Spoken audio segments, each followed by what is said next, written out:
Nous allons commencer ce matin avec les outils pour vérifier les pièces d'un téléphone mobile qui a un défaut. Alors, quel est le matériel qu'on a besoin? Le matériel qu'on a besoin pour pouvoir faire les mesures, faire les tests, vous aurez besoin des outils de réparation suivants. On a besoin du multimètre dans un premier temps. Nous avons besoin également du DC, c'est-à-dire vous avez besoin du DC Power. Donc le DC Power, c'est ce que vous êtes en train de voir. De gauche vers la droite, vous avez le multimètre. Et ensuite, à droite, vous avez le DC Power. Le DC Power, j'insiste là-dessus parce qu'il est très important pour un technicien. Donc l'utilisation du DC Power est très important. Parce que je pense que lors d'un cours, je vous avais parlé de l'utilité. Aujourd'hui, beaucoup pensent que le DC Power permet de flasher seulement les batteries ou bien de déclencher les batteries ou d'alimenter seulement les téléphones qui n'ont pas de batterie. Mais non, le DC Power permet aussi de vérifier ce que nous appelons le hand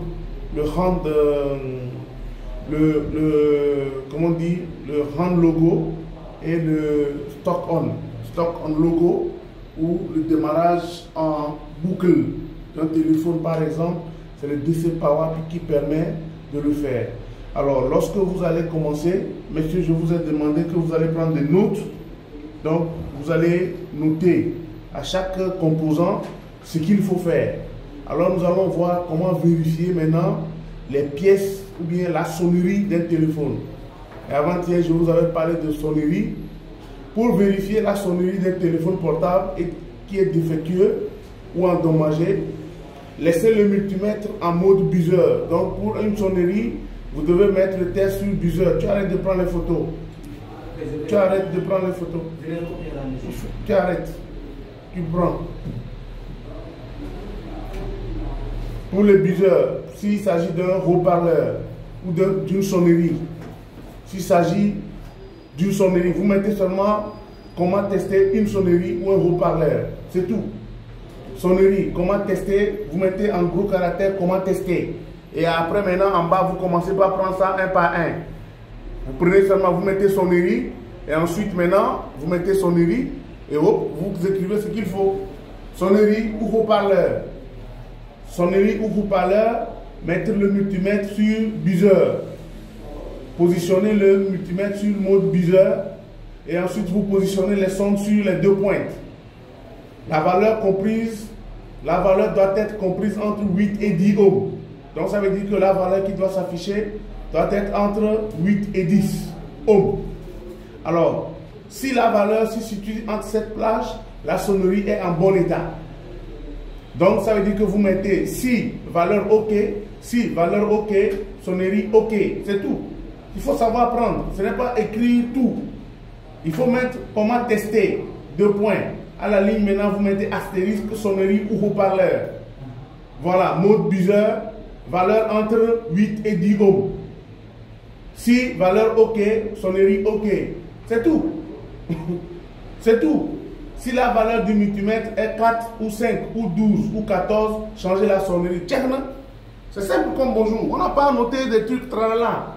Ici, on n'est pas là pour les cours de droit ou les cours d'histoire-géographie.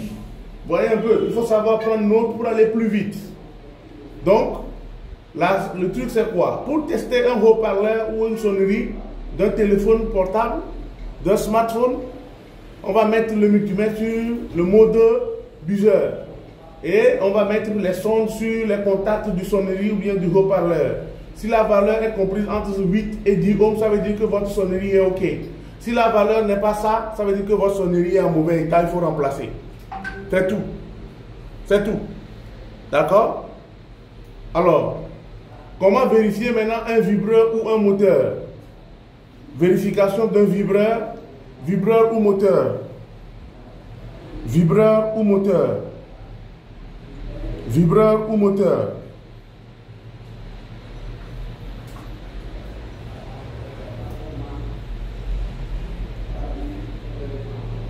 Vibreur ou moteur. Pour vérifier le vibreur ou le moteur d'un téléphone mobile, gardez le multimètre en mode buzzer et vérifier le vibreur. Vous placez les deux sondes au bout du vibreur, au bout, sur les contacts. La valeur doit être comprise entre 8 et 16, entre 8 et 16 ohms. Donc la valeur doit varier entre 8 à 16 ohms. Si la valeur comprise entre 8 et 16, ça veut dire que votre vibreur est en bon état. Si la valeur est OK, ça veut dire que le vibreur OK.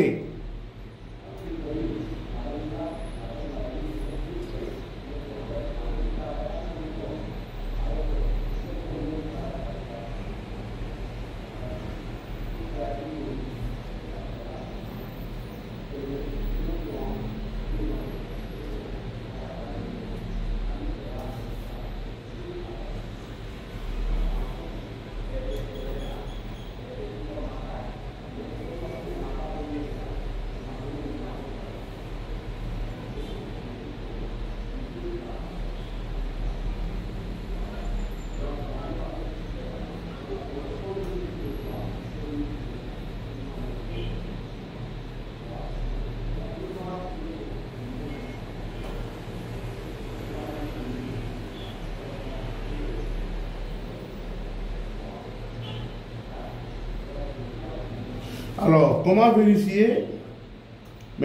vérifier maintenant le haut-parleur ou l'écouteur d'un téléphone mobile? Écouteur ou haut-parleur? Écouteur ou haut-parleur? Vérifier le haut-parleur, l'écouteur avec un multimètre en mode buzzer. La valeur doit être comprise entre 25 à 35 ohms. D'accord? La valeur doit être comprise entre 25 et 35 ohms. Si la valeur est dans cette plage, le haut-parleur ou l'écouteur est OK. Donc, on n'a pas besoin de changer. OK? Si la valeur n'est pas cela, donc il faut changer. C'est tout. La valeur d'un haut-parleur doit être comprise entre 25 à 35. Doit être soit 25 à 35. Si la valeur est OK, si vous mesurez, elle est OK, ça veut dire que c'est bon. Si la valeur n'est pas ça, ça veut dire que c'est gâté. Vous remplacez seulement le haut-parleur, on ne répare pas, on remplace. D'accord? Comment vérifier un micro analogique? Un micro analogique, c'est un micro analogique. Gardez le multimètre en mode buzzer. Gardez le vibreur en mode vibreur.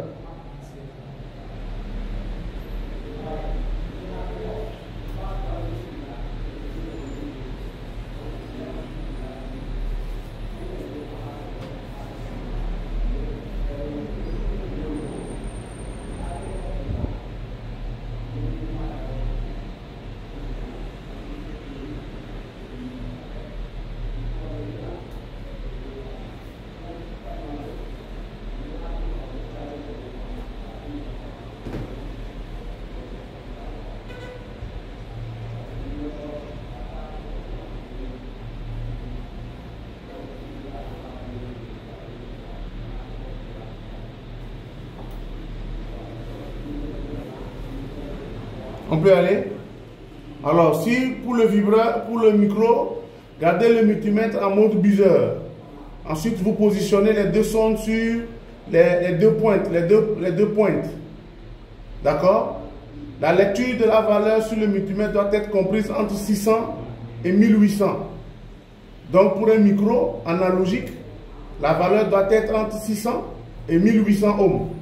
D'accord? C'est-à-dire 1,8 kg. C'est-à-dire 1,8 kg. Ça doit être entre 600 ohms à 1,8 kg. Alors, il y aura également un bip ou un buzz provenant du multimètre. D'accord? Si vous n'avez pas la valeur, au moins il y aura le bip. C'est ce que ça veut dire. S'il n'y a pas de valeur, vous allez avoir la continuité. Ça va biper. C'est pourquoi on dit que vous mettez votre multimètre sur la fonction buzzer ou beeper. Parce que soit vous avez la valeur, soit vous avez le bip. Si vous avez le bip, ça veut dire que c'est bon. Mais si vous n'avez pas le bip, la valeur doit être comprise entre ce qu'on a dit tout à l'heure, entre 600 ou l'autre. D'accord? Comment vérifier maintenant un clavier? Bon, les claviers, ce n'est plus récurrent. Parce que si vous voulez vérifier un clavier, ça doit être peut-être les téléphones de 3500, 5000 ou 6000. D'accord?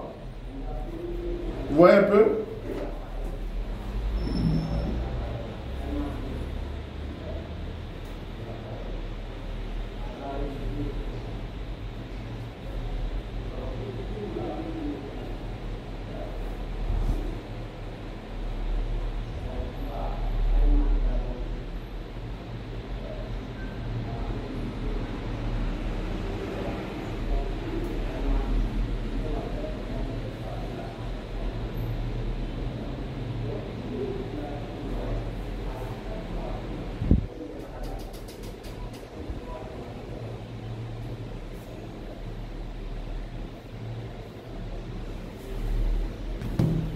Alors, pour vérifier le multimètre, positionnez le buzzer. Positionnez le buzzer. Gardez le multimètre en mode buzzer et vérifiez les lignes et les colonnes du clavier. S'il y a un bip ou un buzz provenant du multimètre, le clavier est correct, sinon il est défectueux. Ça veut dire que vous avez ici la touche d'un clavier. Ok, sur un clavier, vous avez un rond, vous avez celui du milieu et vous avez la masse. D'accord? Donc normalement, le clavier du milieu doit être relié avec un autre. C'est en ligne en fait. C'est une série. Mais aujourd'hui, les claviers, on n'en a pas trop parce qu'on n'a que des écrans tactiles. D'accord? Donc on n'a que des écrans tactiles. À moins que le clavier soit d'un téléphone, basique, un GSM. D'accord? Et la personne peut-être accepte payer peut-être 5 000 ou peut-être un peu plus. Sinon, si le téléphone coûte par exemple 5 000 et que vous lui dites que vous allez faire la réparation à 2 500 ou à 3 000, il va dire qu'il va aller acheter un nouveau téléphone. Hein? Donc, il y a de ces téléphones-là. Vous avez, comment on dit, vous devez, comment on dit, vous aurez, vous allez voir en fait, parce que moi aujourd'hui, je ne vois pas un peu pourquoi est-ce qu'il faut se mettre à faire par exemple une réparation d'un téléphone qui coûte 3 000, 5 000, 6 000. S'il faut réparer ça et prendre 3 000, 5 000 chez la personne, alors que le téléphone, il va aller acheter un autre.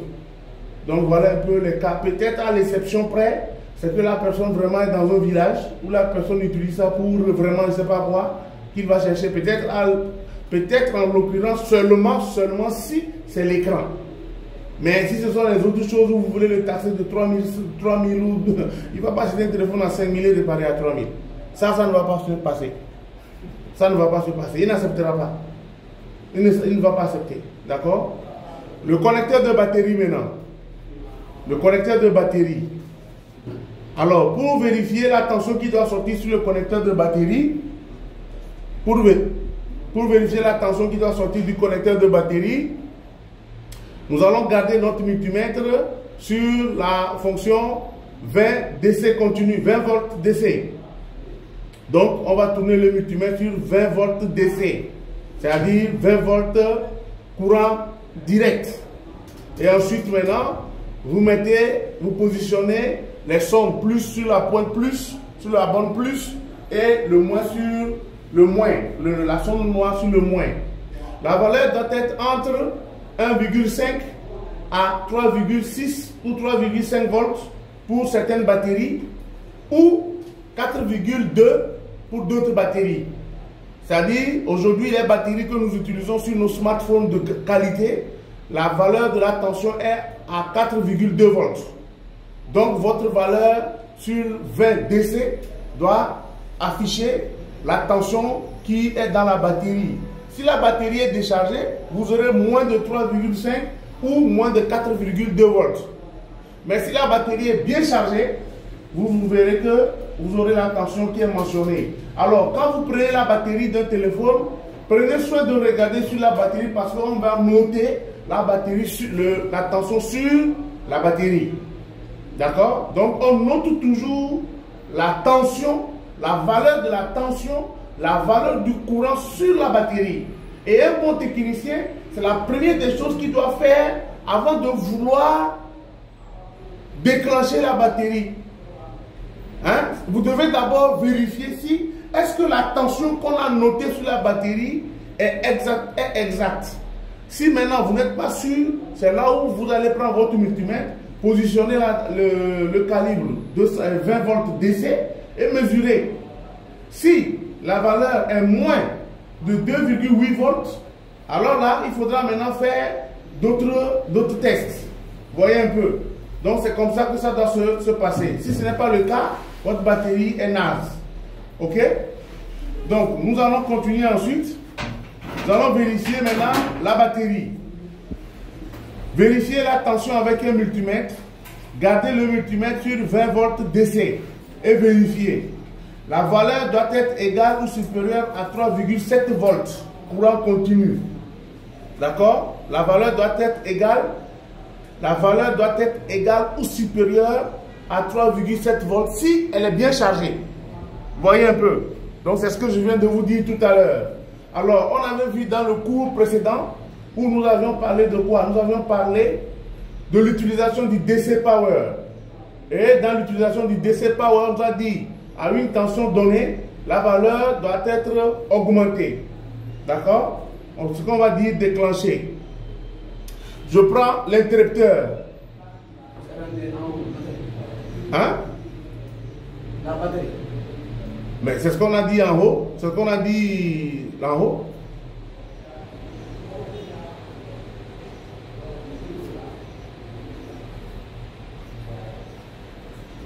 Interrupteur marche-arrêt, c'est-à-dire le bouton d'allumage. Interrupteur marche-arrêt. Interrupteur marche-arrêt, c'est-à-dire le bouton d'allumage. Bouton power off-on. Bouton power off-on. Bouton power off-on. D'accord? C'est là où j'allume d'habitude mon téléphone. Cette partie-là, vous devez aussi vérifier si le téléphone ne s'allume pas. C'est pour vérifier si est-ce que la tension arrive à ce bouton-là.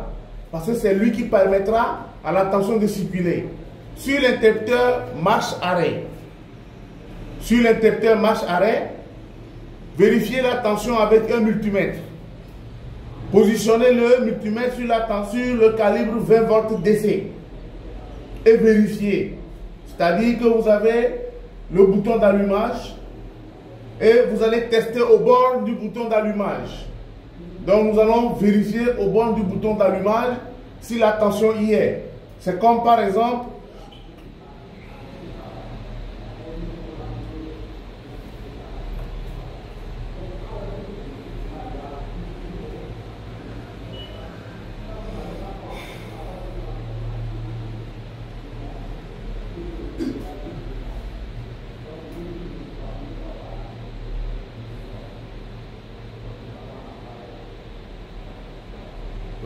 c'est ça ici.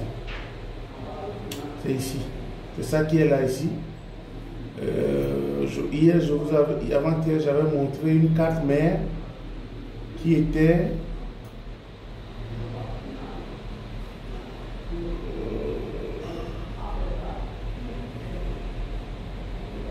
où est-ce que j'ai mis cette carte-là?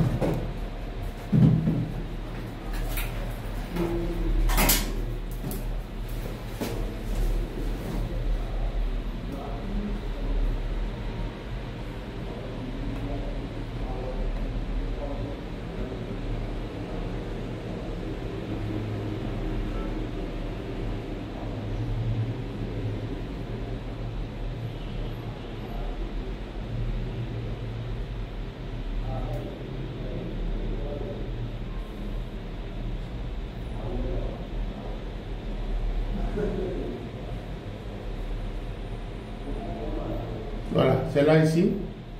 Vous voyez par exemple ici, vous avez votre bouton, votre connecteur d'allumage qui est là. Vous avez votre bouton d'allumage qui est là. Et sur le bouton d'allumage, à ce niveau, j'ai le bouton d'allumage, le key power, qui est là. Donc à ce niveau, j'avais dit que ici c'était le test point. C'est ce que j'avais dit la dernière fois, lors du cours précédent. C'est à ce niveau, je vais mettre le moins. Je vais mettre ma sonde noire sur la masse et ensuite ma sonde rouge ici. C'est le test point qui est là, TP, test point 25. Donc ici, je dois avoir une tension. Vous voyez un peu. Si vous n'avez pas un connecteur, vous devez avoir un bouton qui doit être en haut. Un bouton d'allumage. Derrière le bouton, vous allez voir 3 broches ou bien 2 broches. Mais vous avez toujours à faire quoi? Vous devez toujours mettre la sonde noire sur la masse. Toujours et toujours. Et maintenant, c'est la sonde rouge qui va toucher l'une des broches pour vérifier la tension. Donc, si normalement ma batterie est connectée ici, je dois avoir la tension 3,7 volts ou 4,7 volts ici. Ça veut dire que la tension est arrivée jusqu'ici. Il me faut seulement appuyer sur le bouton pour que lui, il puisse dire non, maintenant téléphone, allume-toi. Voyez un peu. Donc c'est comme ça que ça doit se passer. Je retourne maintenant. Bien. Sur le bouton marche arrière. Sur le bouton marche arrière, gardez le multimètre sur DC, 20 volts DC et vérifiez votre tension. La valeur doit être comprise entre 2,5 à 3,7 volts. D'accord? Si c'est une tension, une batterie de 3,7. Si c'est une batterie de 4,2 volts, donc on aura 4,2 volts comme tension maximale. D'accord? Donc c'est lorsque vous démarrez votre tension, votre appareil, que la tension maintenant va se dispatcher jusqu'à diminuer jusqu'à un niveau donné. Remarque, veuillez noter qu'un seul côté du microphone affichera la valeur. Hein? Si nous vérifions en inversant les sons de fil d'essai rouge et noir du multimètre, nous vérifions le microphone, il n'y aura aucune valeur. Ça, c'est une remarque sur les micros. Donc le micro, on a le plus et le moins. Donc c'est sur le plus que vous aurez une valeur. Mais si vous inversez les sons, vous n'aurez pas de valeur. Ça veut dire qu'à l'intérieur de mon microphone se trouve un condensateur. Et le condensateur étant non ouvert, ça veut dire que nous n'aurons pas une tension parce que le condensateur va servir de filtre. Vous voyez un peu. Donc le condensateur dans le micro servira de filtre. Alors maintenant nous allons voir comment vérifier maintenant les composants électroniques.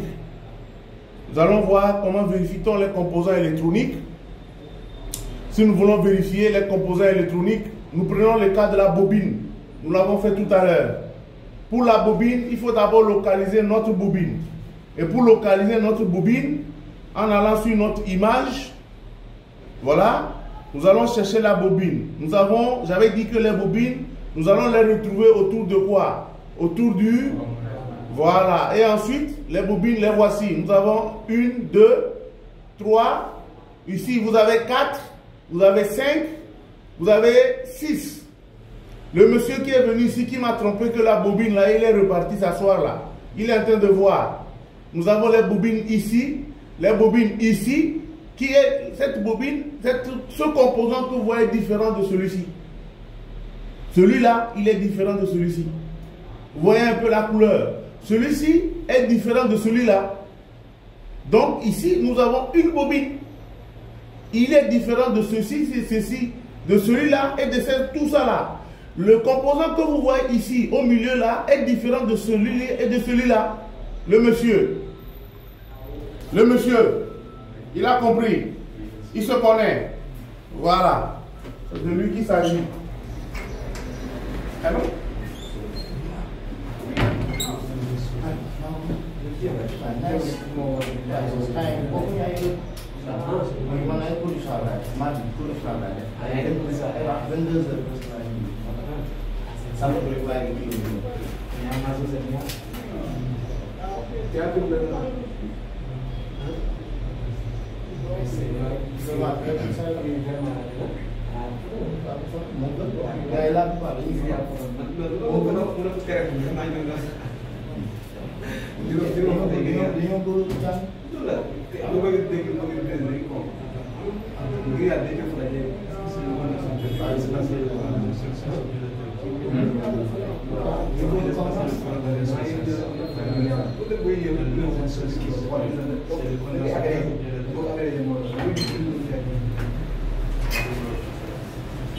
Les composants, il faut les maîtriser, s'il vous plaît.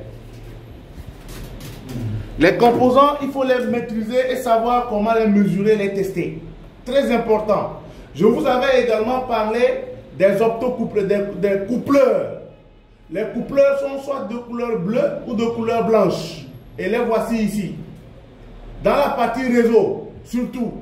Et ici, nous sommes dans la partie où nous avons notre circuit de tube de réseau qui est là.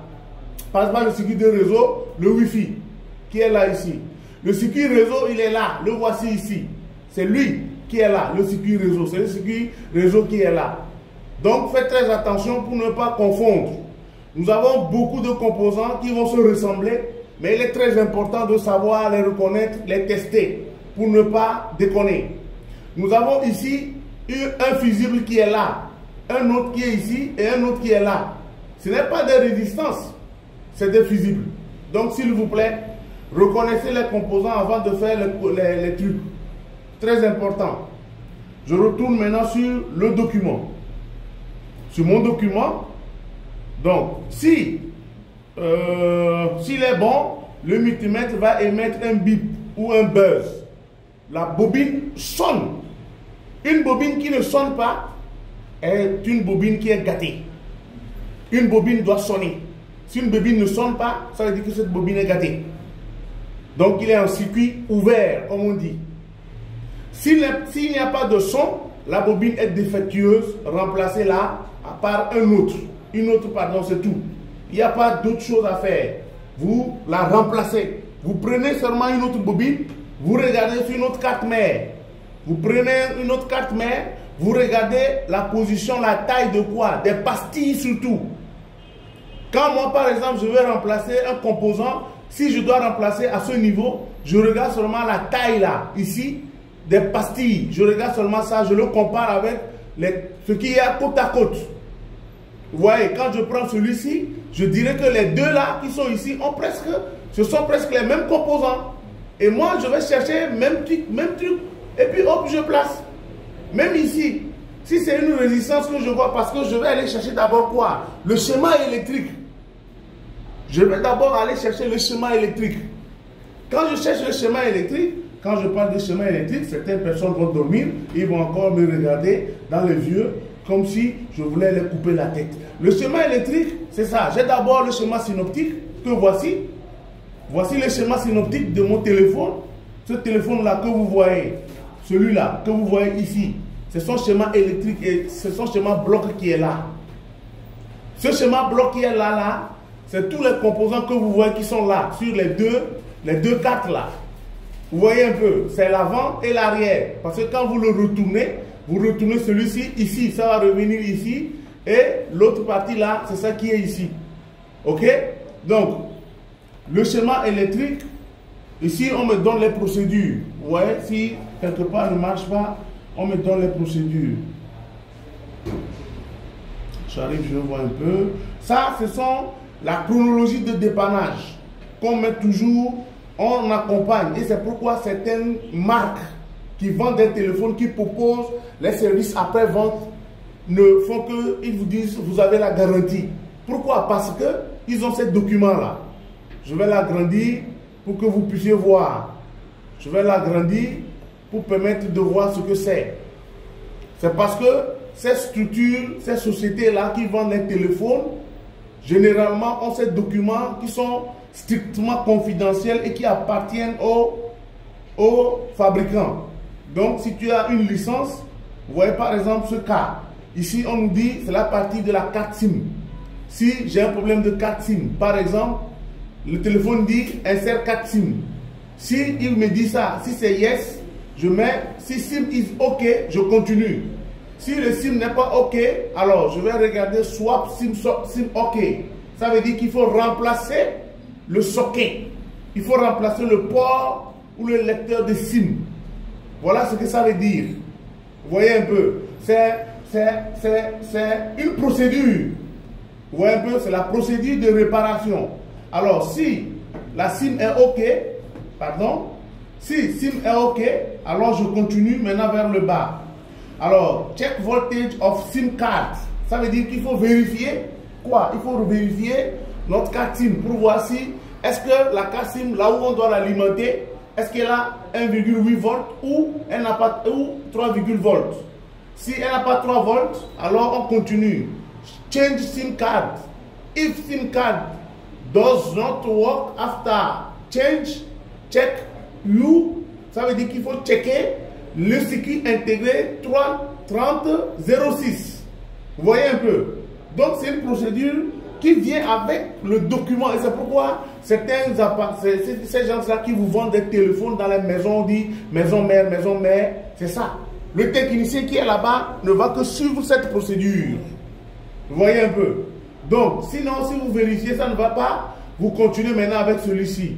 Alors, ça veut dire qu'il faut check SIM reset, check in-out, check le clock, c'est-à-dire l'horloge. Alors, si vous avez une SIM card, vous vérifiez, par exemple, les dioxénaires qui seront sur le circuit. Sinon, vous changez, vous checkez quoi? Vous checkez ce composant-là aussi.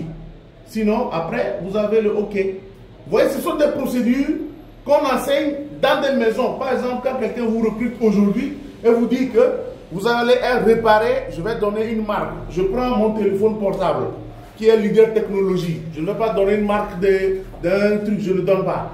Je prends le téléphone leader technologie qui fabrique des téléphones qui vendent. Alors, moi, je vais vous former sur la manière dont vous allez réparer le téléphone leader technologie. Et vous avez la procédure là que je vous donne. C'est pourquoi je ferai rien que les services après-vente pour mes téléphones uniquement. Parce que quoi, je maîtrise mieux son schéma et la procédure. C'est pourquoi certains maintenant, quand ils vendent les téléphones, ils ne donnent plus ces schémas-là. Sinon avant, ces schémas-là, c'était avec des téléphones. Mais maintenant là, comme les gens sont en train de faire des copies, donc on préfère ne plus les mettre dans les téléphones et c'est strictement confidentiel, réservé à une gamme. Vous voyez par exemple, ici par exemple, quand vous avez votre détecteur sensor qui ne veut pas détecter au moment où vous approchez ça de votre oreille ou de votre tête, c'est lui qui doit couper l'écran. Si vous mettez le téléphone dans la poche, c'est lui qui doit couper l'écran. Vous voyez un peu. Donc quand c'est gâté, comment il faut faire? Ici, c'est Proximity and RGB Light Sensor. Par exemple, vous voulez faire des photos au soleil, vous voulez faire des photos dans la lumière, dans l'obscurité. C'est lui qui détecte l'environnement dans lequel vous voulez prendre votre photo. Et c'est lui qui ajuste maintenant votre caméra selon. Donc tout ça là, il y a une procédure. Ici, c'est lorsque vous avez un problème d'empreinte digitale. Votre empreinte digitale ne marche pas. L'empreinte digitale du téléphone ne marche pas. Quelle est la procédure pour réparer? Vous voyez par exemple au départ, il ne marche pas. À la fin, on a fait les checks. On n'a pas trouvé, c'est pas bon. À la fin, qu'est-ce qu'on a dit? J'avais dit ici la dernière fois, lorsque je voulais commencer le cours, j'ai parlé de swap. Si vous vous rappelez très bien, je l'ai écrit au tableau, j'ai parlé de swap qui veut dire remplacer. Remplacer. Quand on dit swap en anglais, au niveau de la réparation électronique, ça veut dire qu'on fait de remplacement. D'accord? Donc on vous dit ici swap fingerprint sensor module. Ça veut dire qu'il faut changer le module de l'empreinte digitale. Ici par exemple, c'est le micro qui ne marche pas. Qu'est-ce qu'il faut faire? En bas, le deuxième micro. J'avais dit également que nous avons deux types de micros. Nous avons le first microphone et nous avons le second microphone. Le first one, c'est en bas. Le second, c'est en haut. Alors, ici, quand vous regardez sur ce schéma, ici derrière, vous allez voir que j'ai ici, qu'est-ce que je dis? Le first one is down. C'est en bas. Le second, il est au milieu. Le voici. C'est pourquoi sur nos téléphones, vous verrez un petit trou en bas et un autre petit trou en haut. Ça veut dire que vous avez deux micros, un en bas et un en haut. Si vous avez un iPhone qui est de l'ancien temps, vous ne le verrez pas. Si c'est un téléphone ancien temps, vous ne le verrez pas. Si vous avez un iPhone de nouvelle 4 génération, c'est bon. Bien, je continue. Vous voyez par exemple ici, c'est le problème de speaker, c'est-à-dire kit main libre, le haut-parleur derrière. Ensuite, vous avez le receiver pack, ça c'est la partie réseau. Ça c'est la partie réseau. Si le réseau ne marche pas, écoutez, on vous parle de quoi? On vous parle du PBA. On vous parle de l'antenne switch. On vous parle de main PBA. Ça c'est le power amplifier. Ouais, donc tout ceci, c'est dans la procédure. Monsieur, ici on nous parle du Bluetooth et du Wi-Fi. Voilà un peu comment est-ce que les fabricants donnent. Vous voyez, il y a tout ça, le NFC, le display, tout est dedans. Voilà. Ça aussi, je vais parler de tout ça là, je vais tomber malade après. Donc, je vous ai montré un peu le circuit électrique. Je vous ai montré le module. Voilà les appareils dont on a besoin pour pouvoir réparer. Voilà la carte. Voilà la carte même. Ensuite, voilà. Voilà, ça ici, c'est le schéma synoptique que vous avez étudié. Vous voyez par exemple ici.